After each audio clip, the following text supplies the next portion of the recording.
परमपिता परमात्मा और उनकी सभी पवित्र आत्माओं को नमस्कार।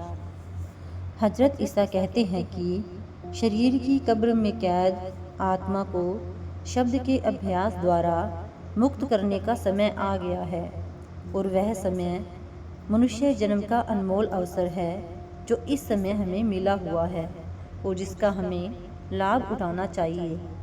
ईरान के सूफी फकीरों ने भी मनुष्य शरीर को कब्र कहा है।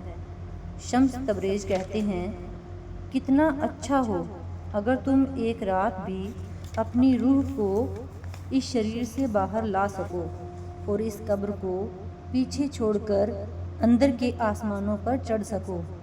अगर तुम्हारी रूह तुम्हारे शरीर को खाली कर देगी तो तुम मौत की तलवार से बच जाओगे और ऐसे नूरानी बाग में पहुंच जाओगे जहां पतझड़ की पहुंच नहीं है। जब तक ख्याल आंखों से नीचे काम कर रहा है तब तक हम परमात्मा की ओर से मृतक के समान हैं। जब यही ख्याल सिमट कर आंखों के बीच में आ जाता है तब हम परमात्मा की ओर से जीवित हो जाते हैं और जहाँ तक संसार का संबंध है हम मर जाते हैं। हजरत ईसा इस आध्यात्मिक जागृति का वर्णन मृतक का जीवित होना कहकर करते हैं। वे कहते हैं कि मृतक जी उठेंगे, बहरे सुनने लगेंगे, अंधे देखने और लंगड़े चलने लगेंगे। जब वे अंतर में उस प्रकाश को देखेंगे और उस आवाज़ को सुनेंगे। इस समय हम सब अंधे, बहरे और लंगड़े हैं तथा आध्यात्मिक दृष्टि से मुर्दा हैं। हम आंखें होने के बावजूद देख नहीं सकते और कान होने के बावजूद सुन नहीं सकते, पर जब वह अंदर की आंख खुल जाएगी, अंदर के कान खुल जाएंगे, तब हम सचमुच देख और सुन सकेंगे। तब हम अंदर के प्रकाश को देखने और अंदर शब्द की आवाज़ को सुनने के योग्य हो जाएंगे।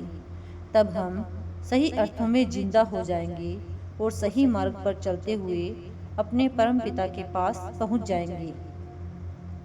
इस सत्य का अनुभव करने से पहले हम आंखें होते हुए भी देख नहीं पाते थे, कान होते हुए भी सुन नहीं पाते थे। अंधा कौन होता है? वह जो अपने सामने पड़ी चीज को देख ना सके। हम सब जानते हैं कि परमात्मा हमारे अंदर है, वह इस रचना के कण कण में मौजूद है, लेकिन हम उसे देख नहीं पाते, ना अंदर ना बाहर। इसलिए संत महात्मा हमें अंधा कहते हैं। लेकिन जब अंदर की आँख तथा अंदर के कान खुल जाएंगे तो हम उस प्रकाश को देख सकेंगे, उस शब्द को सुन सकेंगे। तब हम शब्द के उस दिव्य संगीत को सुन सकेंगे जो मरे हुओं को जीवित कर देता है। गुरु अंगद देव जी कहते हैं कि जब हम जीते जी मर जाते हैं तब हम बिना आँखों के देखने, बिना कानों के सुनने, बिना जीवा के बोलने, बिना हाथों के कार्य करने तथा बिना पैरों के चलने लगते हैं। इस प्रकार हम परमात्मा के हुक्म, शब्द या नाम को पकड़कर परमात्मा से मिलाप करने के योग्य बन जाते हैं।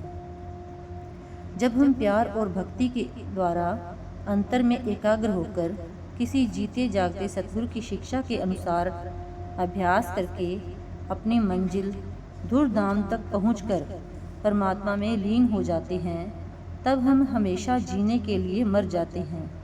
उससे पहले हम ना केवल इस जन्म के बल्कि पिछले अनेक जन्मों के कर्मों और इच्छाओं के फलस्वरूप आवागमन के कानून के अधीन रहते हैं। यहाँ तक कि हमें निचली योनियों में जन्म लेते रहना पड़ता है। लेकिन जब रूहानी सफ़र तय करते हुए हम आँखों के बीच तीसरे तिल पर पहुँच जाते हैं तो हम जीना शुरू कर देते हैं, और जब हम अपने लक्ष्य धूर्धाम पर पहुँच जाते हैं तो हम सदा के लिए जी उठते हैं।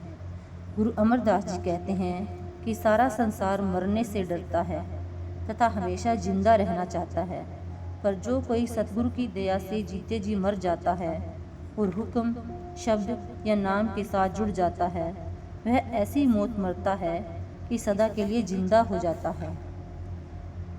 सब संतों ने चेतनता को आँखों के केंद्र या तीसरे तिल पर समेटने तथा अंतर में जाने की आवश्यकता पर जोर दिया है। सब यही सिखाते हैं कि रूहानी अभ्यास मरने का एक रिहर्सल है ताकि हमेशा के लिए जीवित रहा जा सके। सतगुरु आत्मा से कहते हैं कि ए प्यारी आत्मा, तेरा असली घर आंतरिक मंडलों में है, जहाँ यह स्थूल शरीर नहीं पहुँच सकता। तू क्यों शरीर के साथ बंधी हुई है? जब सतगुरु शिष्य की आत्मा को शब्द के साथ जोड़ देते हैं, तब ही वह जीते जी मर सकता है।